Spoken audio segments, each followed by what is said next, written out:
What up, my real estate family? It's me, Realtor Larry, and welcome to Living For You, the YouTube channel, and specifically this playlist on my real estate journey.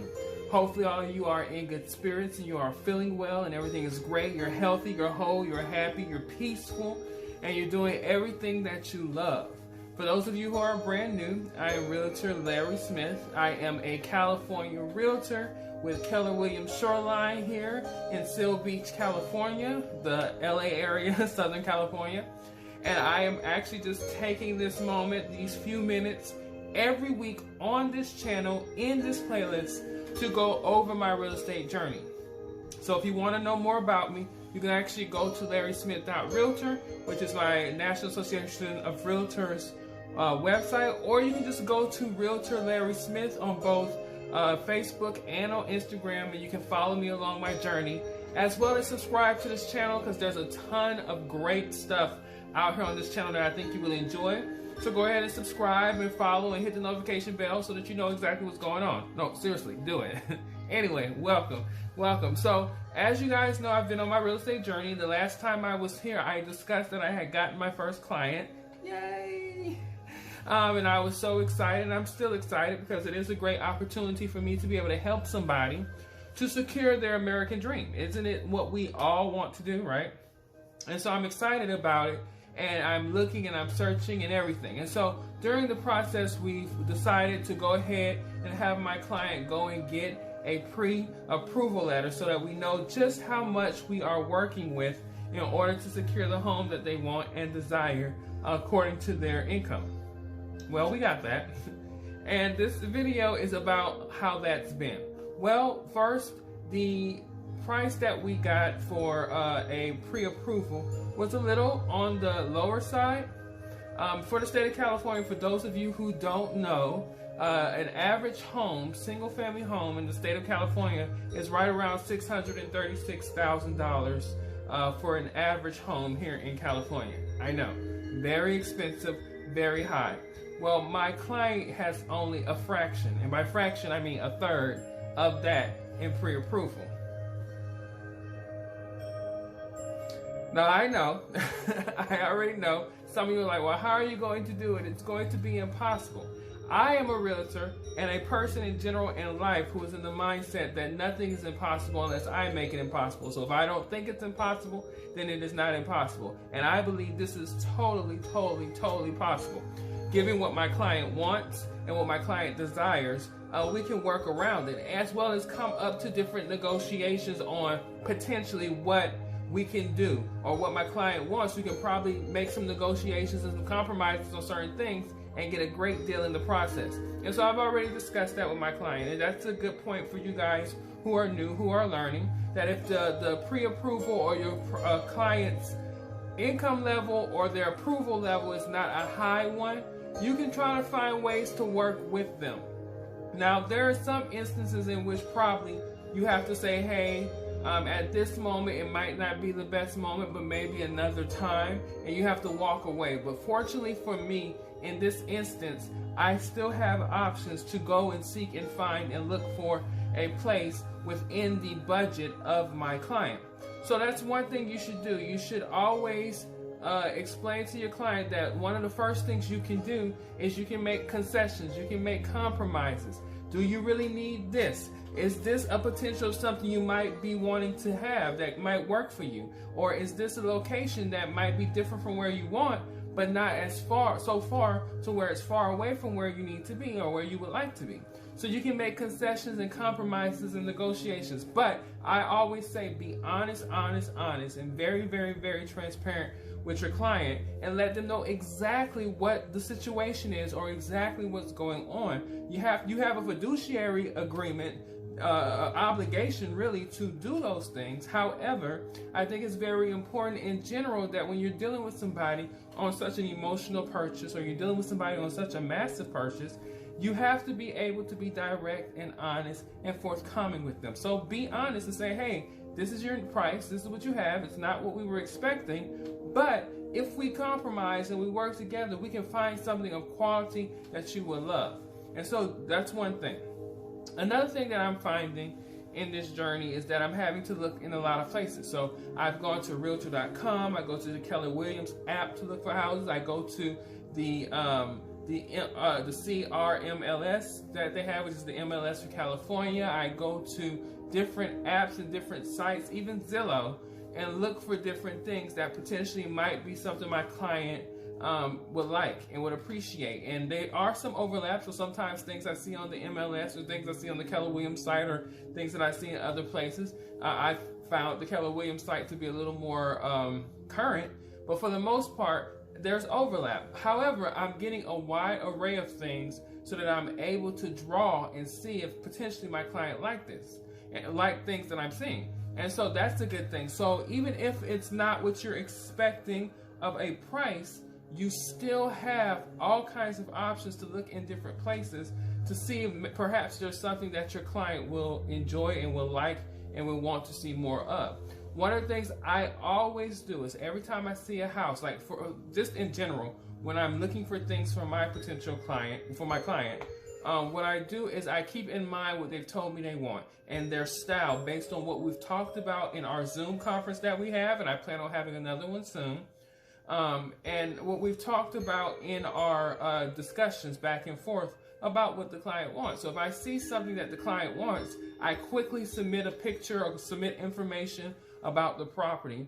And if it's one that they like, then I know to look more in that arena and potentially schedule a sit down or a house visit for them to go and see the place. Now, during this situation that we're in now with the C word, and this pandemic, it makes it a little more tougher, a little more difficult to see houses. However, it's possible. So like I said, we just looking and getting information. Fortunately for me, my client is not in the position in which they have to move immediately because their lease is up.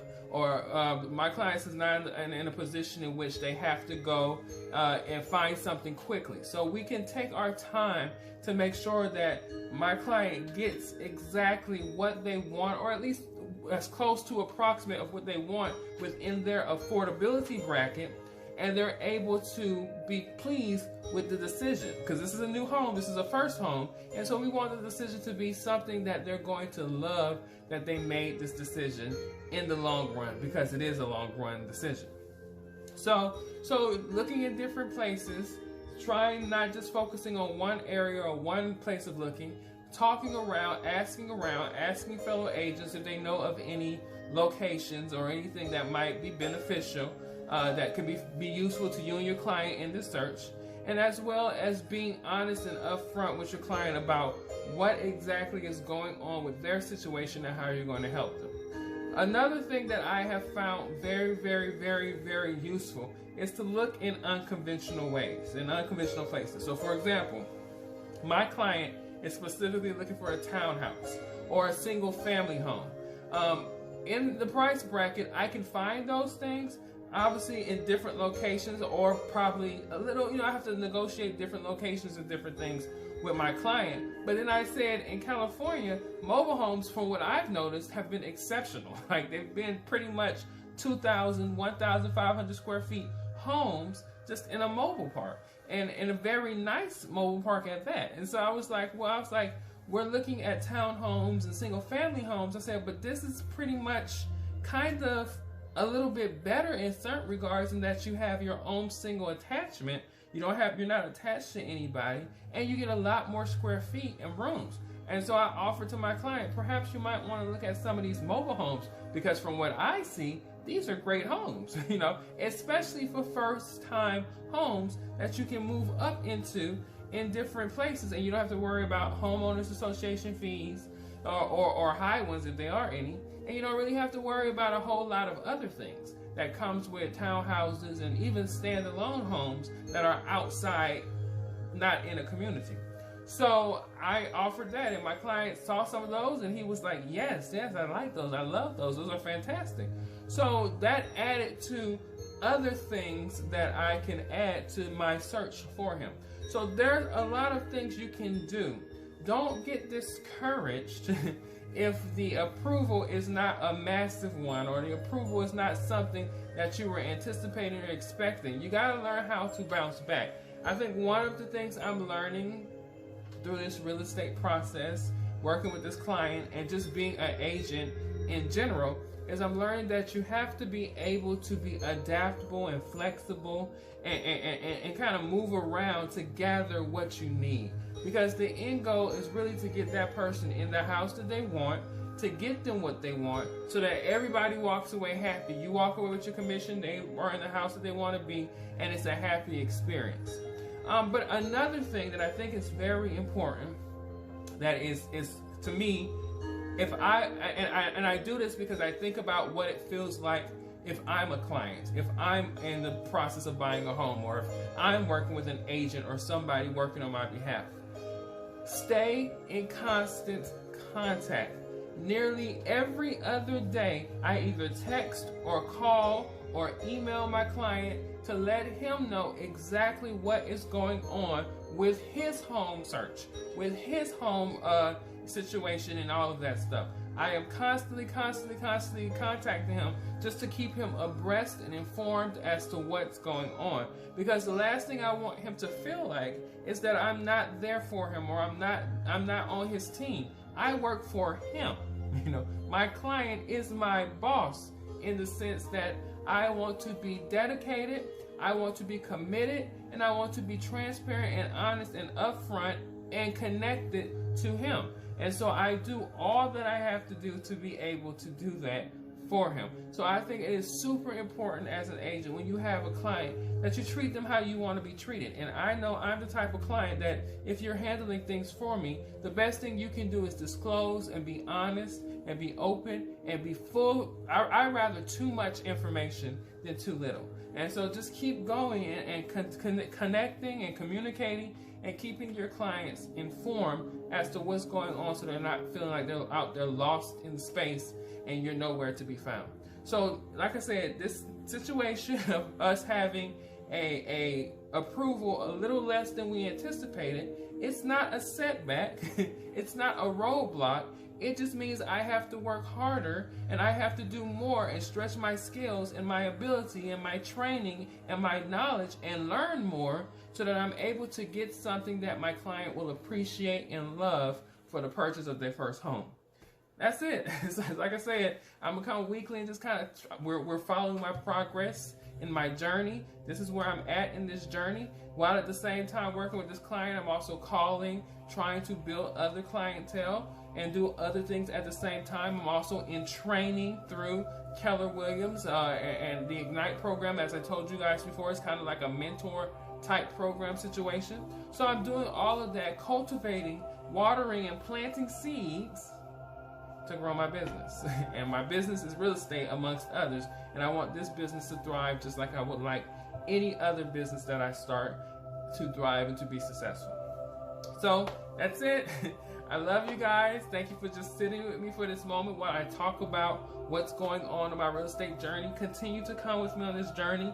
Next thing you know, we'll be on this journey. I'll be done sold 10 houses in a quarter, or I'll be a millionaire real estate agent, and I'll have so much advice and wisdom and can probably turn this into in-person courses, because I'm the type of person, if I learn and I master and I'm able to do something, I'm going to always flip it and teach it, because I believe in the gift of giving. What I learn is not just for me, it's because of my skill as a teacher, for me to be able to disseminate it and give it to other people. So thank you for coming. Remember to follow the channel. If you want to know more about me, or if you want to connect and communicate with me, you can go to Realtor Larry Smith on Instagram and on Facebook. You can also email me at lawrencesmith@kw.com if you have any questions, or potentially want to buy or sell a home or rent or whatever as it relates to real estate. I'm here for you, amongst other things. I love you, and as I always say, I look forward to seeing you in the next video.